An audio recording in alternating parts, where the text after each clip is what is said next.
अपनी हार के डर से जो ये लोग चुनाव टाल रहे हैं, ये सीधे सीधे इस देश के साथ खिलवाड़ है। मेरी प्रधानमंत्री जी से हाथ जोड़ के अपील है, कल बीजेपी रहेगी नहीं रहेगी, आम आदमी पार्टी रहेगी नहीं रहेंगे, मोदी जी रहेंगे नहीं रहेंगे, केजरीवाल रहेगा नहीं रहेगा, ये जरूरी नहीं है।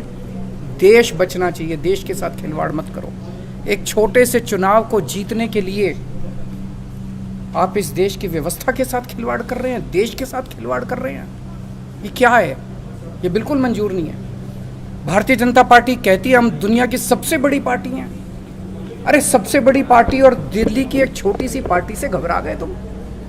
दिल्ली के एक छोटे से चुनाव से घबरा गए तुम? क्या हिम्मत है यार तुम्हारे अंदर, लानत है तुम्हारे ऊपर। मैं चैलेंज करता हूं बीजेपी को, हिम्मत है तो एमसीडी के चुनाव टाइम पे करा के दिखाओ और जीत के दिखा दो, हम राजनीति छोड़ देंगे। अभी पिछले कुछ दिनों से जो देखने को मिल रहा है वो एक तरह से शहीदों के बलिदान का अपमान है कि केंद्र की भारतीय जनता पार्टी सरकार दिल्ली में नगर निगम के जो चुनाव होने थे उसमें सब लोग जानते हैं कि इस बार उनका भारतीय जनता पार्टी का पूरी तरह से सफाया होने वाला था। अपनी हार से बचने के लिए उन लोगों ने पहले तो स्टेट इलेक्शन कमीशन पे दबाव डाल के चुनाव को टलवा दिया और अब एक अमेंडमेंट ला रहे हैं जिसके ज़रिए वो चुनाव को कई महीनों के लिए टालने जा रहे हैं। ये बेहद दुखदाई है। अगर इस देश के अंदर चुनाव ही टल गए तो फिर जनतंत्र क्या बचेगा, फिर जनता की आवाज़ क्या बचेगी? फिर तो सबसे ज़्यादा दुख आज के दिन भगत सिंह की आत्मा को होगा, जिन्होंने अपनी फांसी पे चढ़ के उन्होंने इस देश को आज़ाद कराया था। इस दिन के लिए थोड़ी कराया था कि एक सरकार आएगी और चुनाव ही ख़त्म कर देगी इस देश के अंदर से। जनता को बेसिक अधिकार है चुनने का, अपनी सरकारों को चुनने का। तो मेरा केंद्र सरकार से ही अपील है, हार जीत तो लगी रहती है। आप आज जीत रहे हो, इस राज्य में आप जीतते हो, उस राज्य में दूसरे जीतते हैं, इधर कोई जीतता है, उधर कोई जीतता है। हार जीत लगी रहती है। एक छोटे से एमसीडी के चुनाव में अपनी हार से बचने के लिए इस देश के साथ खिलवाड़ मत करिए। इस देश के जो शहीद हुए उनकी शहादत के साथ खिलवाड़ मत करिए, देश के संविधान के साथ खिलवाड़ मत करिए। आज कह रहे हैं कि हम तीनों नगर निगम एक करने जा रहे हैं, इसलिए हम चुनावों को टाल रहे हैं।